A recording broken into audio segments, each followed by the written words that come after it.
भारत माता की, भारत माता की, भारत माता की। मैं मेरा भाषण शुरू करूं उससे पहले ये बच्ची इतनी छोटी उम्र में इतना चित्र लेकर के आई है, उसके हाथ दुख रहे हैं। उधर भी कुछ बच्चे चित्र लेकर के आए हैं। मैं एसपी जी के लोगों को कहता हूं कि उसको कलेक्ट कर ले, और अगर आपने पीछे अपना एड्रेस और नाम लिखा है तो मैं आपको चिट्ठी लिखूंगा।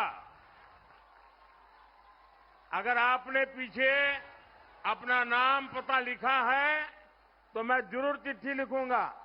मेरे एसपी जी के लोग आएंगे, सब कलेक्ट कर लेंगे। सारे लोग जो लाए कलेक्ट कर लीजिए। बोले भारत माता की, भारत माता की। जो इस चुनाव में उम्मीदवार है, कैंडिडेट है, वो जरा आगे आ जाए। जो इस चुनाव में कैंडिडेट है वो आगे आ जाए। 1 मिनट, मैं सभी उम्मीदवारों को मिलकर के दोबारा 2 मिनट में आता हूं आपके पास।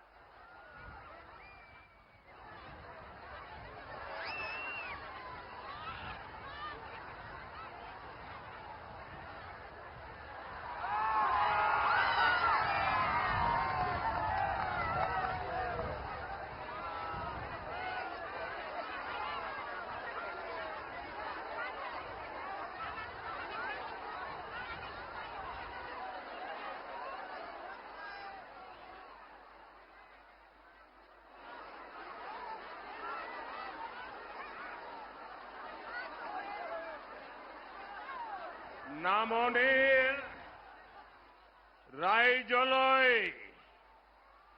মৰম আৰু শ্ৰদ্ধা জনাইছো।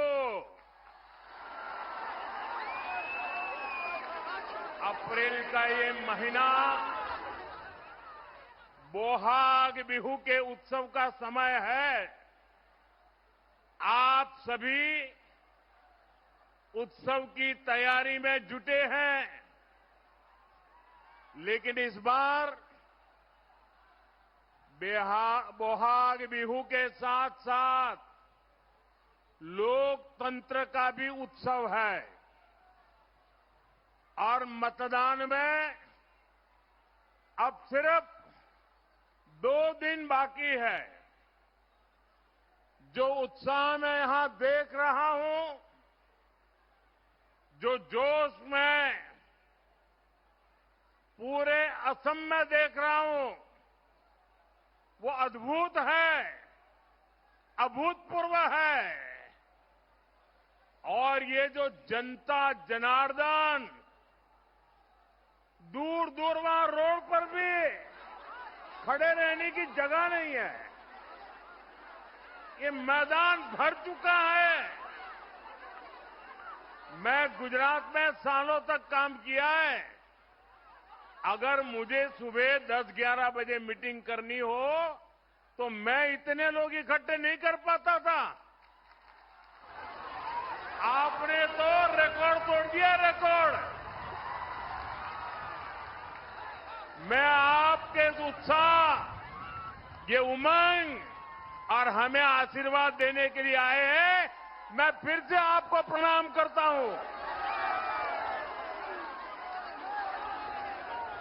असम की जनता ने इस बार 2 काम पक्के कर लिए हैं। एक, असम में बीजेपी एनडीए सरकार की हैट्रिक लगेगी, और दूसरा काम क्या है करने वाले, पता है आपको? पता है? मैं बताता हूं।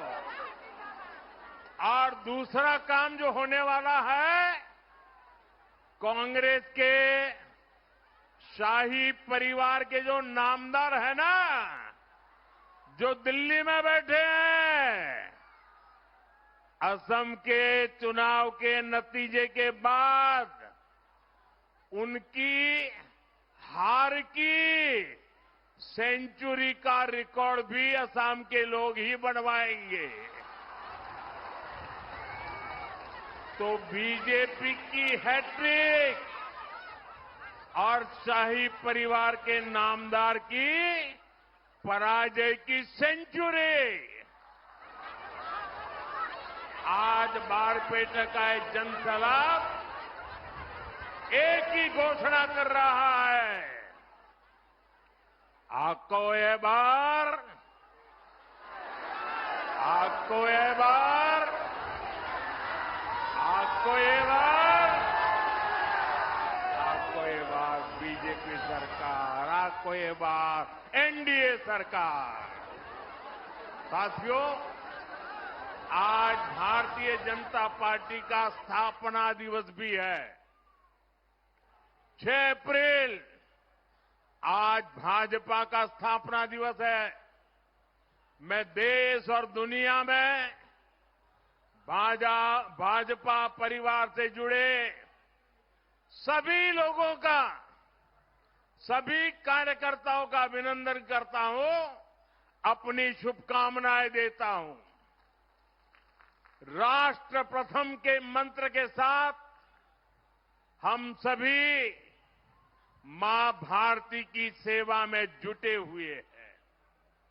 हमारा संकल्प देश को विकसित बनाना है, हिंदुस्तान को आत्मनिर्भर बनाना है और इसी संकल्प के साथ इस चुनाव में भी भाजपा आपसे आशीर्वाद मांग रही है।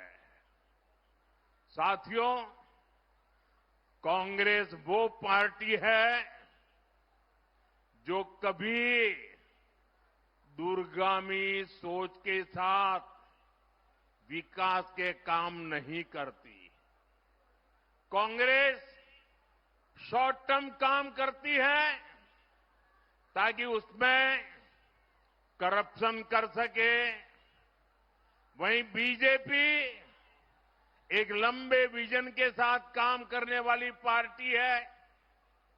हम विकसित असम से विकसित भारत के लक्ष्य को लेकर चल रहे हैं और इसलिए हमने बीते 10 साल में पूरी मेहनत से काम किया है। साथियों, बीते 10 साल असम में शांति और सद्भाव की स्थापना के थे। आने वाले साल असम की समृद्धि को विस्तार देंगे। बीते 10 साल असम को असुविधा और असुरक्षा से बाहर निकालने के थे। आने वाला समय असम की आत्मनिर्भरता का होगा। बीते 10 साल असम की पहचान को बचाने के थे। अब हमें असम की पहचान को दुनिया में बुलंद करना है। करना है कि नहीं करना है? बुलंद करना है कि नहीं करना है? दुनिया भर में आसाम की पहचान बनानी है कि नहीं बनानी है? आपका वोट इस बार विकसित असम के निर्माण की नींव को मजबूत करने वाला है। और साथियों, आप सब जानते हैं, भाजपा जो कहती है वो करके दिखाती है।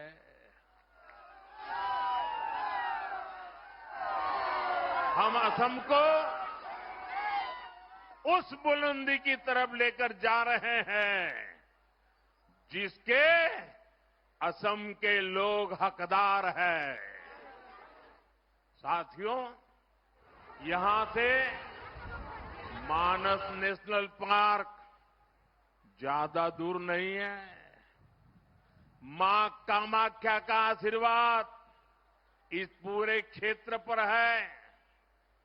यहां आस्था और अध्यात्म से जुड़े बड़े स्थान है।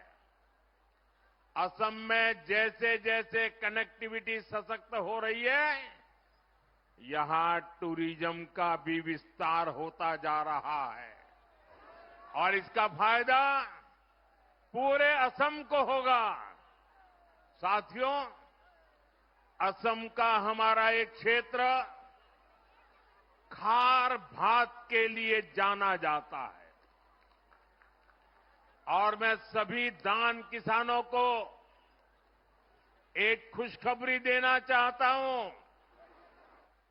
अब यहां से जोहा राइस, जरा मेरे किसान भाई बहन, ये आपके लिए बता रहा हूं। हमारे इस क्षेत्र के किसान जो जोहा राइस पैदा करते हैं ना, वो जोहा राइस की खुशबू अब यूरोप में भी फैलेगी। हाल में ही असम का जोहा राइस इंग्लैंड और इटली को एक्सपोर्ट होना शुरू हो गया है। ये असम के सभी धान किसानों की मेहनत का सम्मान है। यहां हमने जो जोगी गोपा में मल्टी मॉडल पार्क बनवाया है, वो भी इस क्षेत्र के किसानों का सामर्थ्य बढ़ा रहा है। वहां ऐसी सुविधाएं हैं जिससे किसानों की फल सब्जी और अन्य उपज सुरक्षित भी रहती है और एक्सपोर्ट में भी बहुत सुविधा होती है। साथियों, देश के जिन एक दो राज्यों में उंगली पर गिन लो इतने से ही कम, सिर्फ एक दो राज्यों में ये कांग्रेस की सरकारें बची हैं। वहां कांग्रेस कभी जनता के बीच अपना रिपोर्ट कार्ड लेकर नहीं जाती, जबकि बीजेपी सरकार साफ नियत से जनता को बताती है कि हमने जनता की सेवा के लिए क्या किया। हमारी बीजेपी एनडीए सरकार किसानों की समृद्धि के लिए क्या कर रही है। मैं आपको इससे जुड़े कुछ आंकड़े बताना चाहता हूं। ये आंकड़े आप याद रखोगे? भाई, ये बच्चा कब से खड़ा है, ये चित्र भी जरा ले लीजिए, इसके हाथ डूब जाएंगे। जरा एसपीजी के जो लोग लेकर के ले लीजिए। बेटा ले लेता है, हाथ नीचे रखो, थक जाओगे बेटा। बहुत बहुत धन्यवाद बेटा, इतना बढ़िया चित्र बना के लेके आए हो। आप नीचे हाथ रखो, ये एसपीजी के लोग आकर के ले लेंगे बेटा। छोटे छोटे बच्चे, मुझे कभी ऐसा लगता है उनके हाथ थक जाएंगे। जरा एसपीजी के लोग ये ले लीजिए जल्दी। साथियों, साल 2013 में जब केंद्र में कांग्रेस सरकार थी, तब धान का एमएसपी मात्र 1300 रुपये प्रति क्विंटल था। यह आंकड़ा आपको याद रहेगा। हमारी बीजेपी की सरकार बनने से पहले जब कांग्रेस की सरकार थी, तब यहां धान के किसानों को एमएसपी कितना मिलता था, याद रहा आंकड़ा? प्रति क्विंटल 1300 रुपया। कितना? जरा बोलिए सब लोग, प्रति क्विंटल कितना? प्रति क्विंटल कितना? और आज कितना मिलता है पता है? आज धान का एमएसपी करीब 2000 ₹370। और असम की बीजेपी एनडीए सरकार अपनी तरफ से भी इसमें वृद्धि करती है। यानी धान किसानों की कमाई कहीं अधिक बढ़ रही है। 2014 से पहले के 10 वर्षों में जब कांग्रेस सत्ता में थी, तब देश के धान किसानों को एमएसपी के सिर्फ 4 लाख करोड़ रुपया मिले थे। कितने? 4 लाख करोड़। कितने? अरे जोर से बोलिए ना, कितने मिले थे? ये कांग्रेस के पापों की बात करनी है। कितने मिले थे? लेकिन 2014 के बाद 10 वर्षों में हमारी सरकार ने धान किसानों को 4 गुना अधिक 16 लाख करोड़ रुपए एमएसपी के रूप में दिए हैं। उनके 4 लाख करोड़ और हमारे साफ है कि कांग्रेस कभी धान किसानों का भला नहीं कर सकती। साथियों, कांग्रेस की सरकार तो किसान के हक का पैसा भी बिचौलियों को लूटा देती थी। हमारी सरकार सीधे किसान के बैंक खाते में पैसा जमा करती है।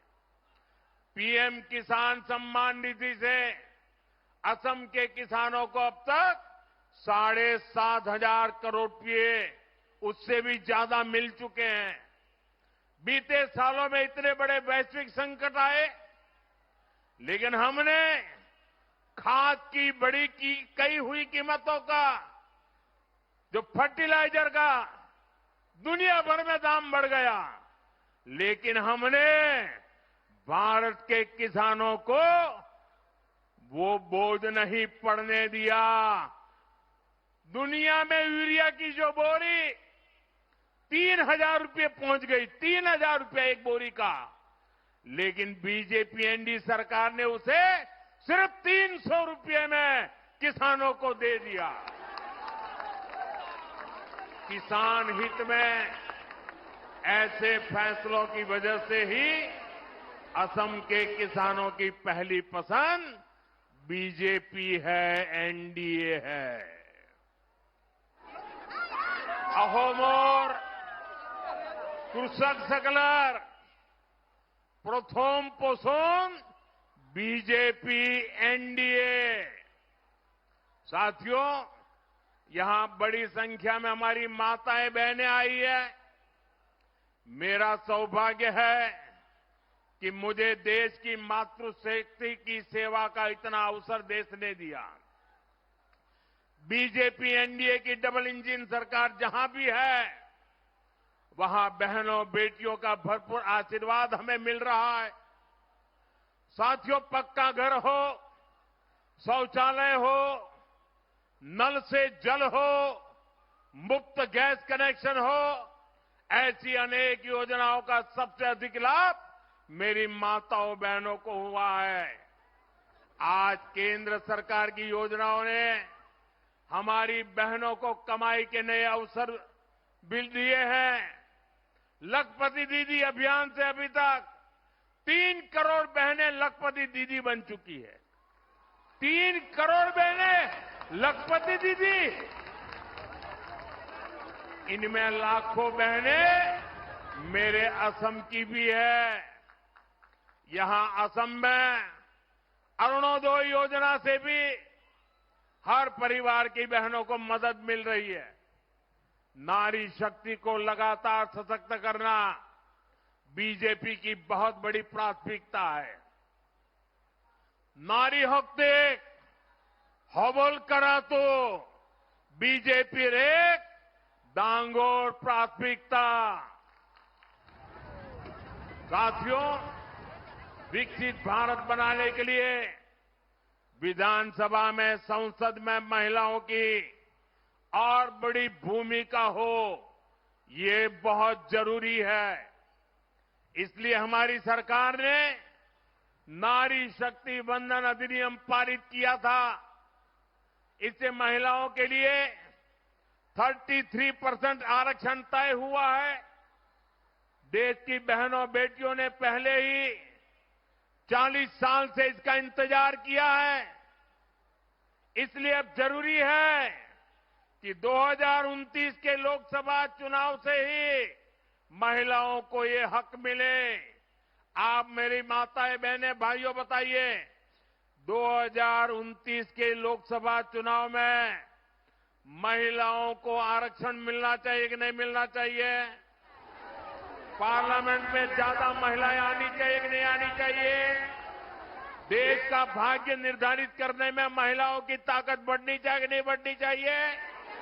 आप सब मेरे साथ सहमत हैं? इसके लिए कानून में कुछ संशोधन आवश्यक है।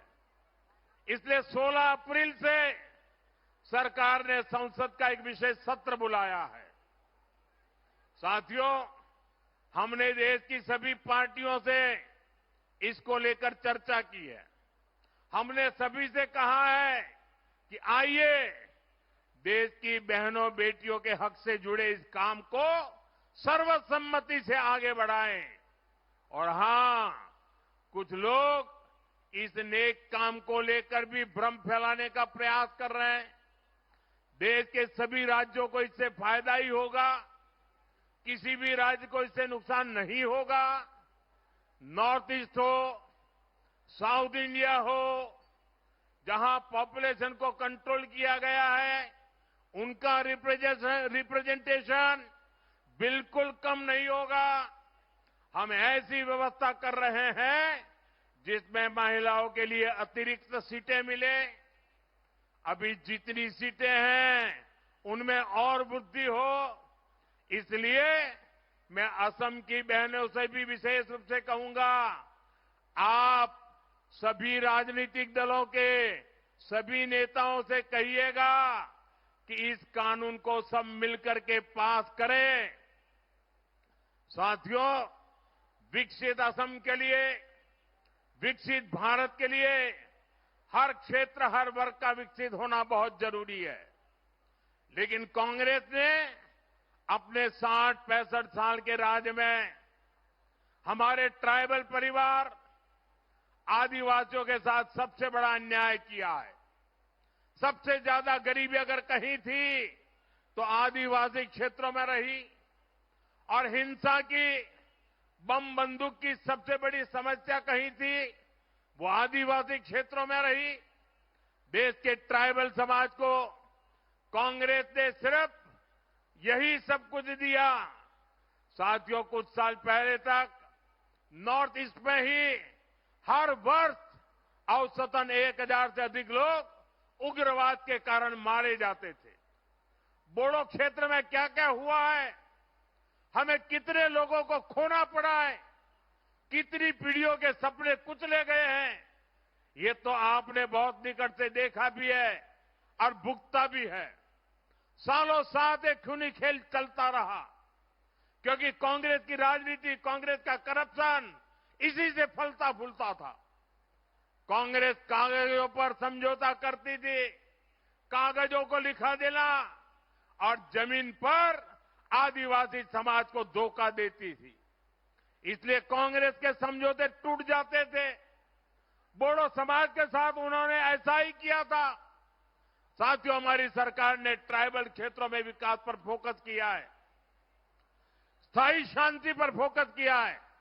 इसी का नतीजा है कि यहां असम में, नॉर्थ ईस्ट में अब शांति का उत्सव मनाया जा रहा है। हमने ईमानदारी के साथ स्थायी शांति के लिए समझौता किया है, और उस समझौते की एक एक लाइन पर काम करने का प्रयास हो रहा है। ऐसे 10,000 युवा जिन्होंने बंदूक छोड़ी है, उनको मुख्य धारा से जोड़ने के लिए काम किया जा रहा है। साथियों, मैं असम के आप लोगों से कहूंगा, यहां के नौजवानों से कहूंगा, असम में शांति अनेक बलिदानों के बाद आई है। लिहाजा शांति और विकास के लिए कांग्रेस को असम से दूर रखना बहुत जरूरी है। हांती आरू बिका होर बाबे कांग्रेस का हमोर परा दूरत रखा तो बहुत जरूरी। साथियों, यहां तो बहुत बड़ी संख्या में हमारे सैनिक परिवार भी रहते हैं। असम के वीरों ने देश के लिए अनेक बलिदान दिए, लेकिन कांग्रेस मोदी को नीचा दिखाने के लिए सेना के शौर्य को भी गाली देती है। सर्जिकल स्ट्राइक हो, एयर स्ट्राइक हो, हमने देखा है कि कांग्रेस ने हमेशा दुश्मनों के एजेंडे को ही हवा दी है। ऑपरेशन सिंदूर के दौरान भी हमारी सेनाओं ने पाकिस्तान को कुछ ही घंटों में घुटने टेकने पर मजबूर कर दिया था, लेकिन कांग्रेस ने वही गीत गाया जो पाकिस्तान ने लिखा था, जिसकी धुन पाकिस्तान ने तैयार की थी और जो पाकिस्तान को पसंद है। कांग्रेस नेताओं का ये पाकिस्तान कनेक्शन हमेशा देश पर भारी पड़ता है। साथियों, कांग्रेस ने हमारी फौज से कैसे विश्वासघात किया है, इसका एक उदाहरण वन रैंक वन पेंशन भी है। कांग्रेस ने मेरे फौजी भाइयों को दशकों तक ओआरओपी से वंचित रखा। कांग्रेस सिर्फ 500 करोड़ रुपए दिखाकर झूठ कहती थी कि ओआरओपी लागू करेगी। ये बीजेपी एनडी सरकार है जिसने ओआरओपी का लाभ मेरे फौजी परिवारों को दिया और अब तक 1,24,000 करोड़ रुपए से ज्यादा यानी करीब करीब 1.25 लाख करोड़ रुपया ओआरओपी के पूर्व फौजियों को उनके खाते में जमा कर दिया गया है। साथियों, सत्ता के लिए कांग्रेस कुछ भी कर सकती है और असम को इसका बहुत नुकसान हुआ है। हमारे बोडो समाज की हुदुम पूजा और कोज राजवंशी समाज का बाथो, ये प्रकृति, संस्कृति और आस्था के तालमेल का शानदार उदाहरण है। बारपेटा का तो हमारे पवित्र सत्रों की भूमि भी कहा जाता है। श्रीमंत शंकर देव जी, माधव देव जी, दामोदर देव जी, हरिदेव जी, ऐसे गुरुओं की परंपरा पूजनीय है। ये हमारी आस्था है, लेकिन कांग्रेस ने तो हमारी आस्था को भी घुसपैठियों को सौंप दिया था। हमारे पवित्र सत्र की हजारों बीघा जमीन पर कांग्रेस ने घुसपैठियों को कब्जा करने दिया था। यहां बरपेटा सत्र की बहुत बड़ी जमीन भी अवैध कब्जे में थी। साथियों, कांग्रेस ने असम की जमीन पर अवैध कब्जे होने दिए। बीजेपी एनडीए ऐसे हर अवैध कब्जों से असम को मुक्त करा रही है और अब हमारी सरकार असम की मूल संतानों को, जनजातीय समाज को, चाय बागान के साथियों को जमीन के अधिकार दे रही है। हजारों बीघा जमीन के पट्टे असम के ऐसे लाखों जरूरतमंद परिवारों को दिए गए हैं। साथियों, आपको बहुत सावधान और बहुत सतर्क रहना है। कांग्रेस खुलकर घुसपैठियों का साथ दे रही है। आप मुझे बताइए, एक घुसपैठियों को निकालना चाहिए कि नहीं निकालना चाहिए? पूरी ताकत से बोलाइए, घुसपैठियों को निकालना चाहिए कि नहीं निकालना चाहिए? घुसपैठिए जाने चाहिए कि नहीं जाने चाहिए? कांग्रेस अवैध कब्जे के खिलाफ कार्रवाई का विरोध कर रही है। कांग्रेस असम में ऐसा कानून बनाने की बात कर रही है जिसके बाद घुसपैठिया शब्द बोलने वालों को भी जेल हो जाएगी। बताइए, ऐसा कानून मंजूर है क्या आपको? कांग्रेस कानून में ही घुसपैठियों को पीड़ित घोषित कर देगी और यहां की जो बहुसंख्यक मूल संतानें हैं, जनजातियां हैं, उन पर हमेशा जेल का खतरा मंडराता होगा। अपने हर इंटरव्यू में, भाषण में ये कांग्रेस के बड़े बड़े नेता ऐसे असम विरोधी कानून की चर्चा कर रहे हैं। इसलिए साथियों, बीजेपी को दिया आपका वोट असम को सुरक्षा देगा, असम की पहचान बचाएगा। आपना लोके बीजेपी का दिया भोटे अहोमोक पुरखा दिबो, अहोमोर पोरिचोय बचावो। साथियों, अब मतदान की घड़ी आ गई है। आने वाले 3 दिन आप सबको बहुत मेहनत करनी है। हर बूथ पर बीजेपी के, एनडीए के ये सभी उम्मीदवार विजयी हो। हर बूथ में जीतना है। जीतेंगे, एक एक बूथ जीतेंगे, सभी बूथ पक्का जीतेंगे।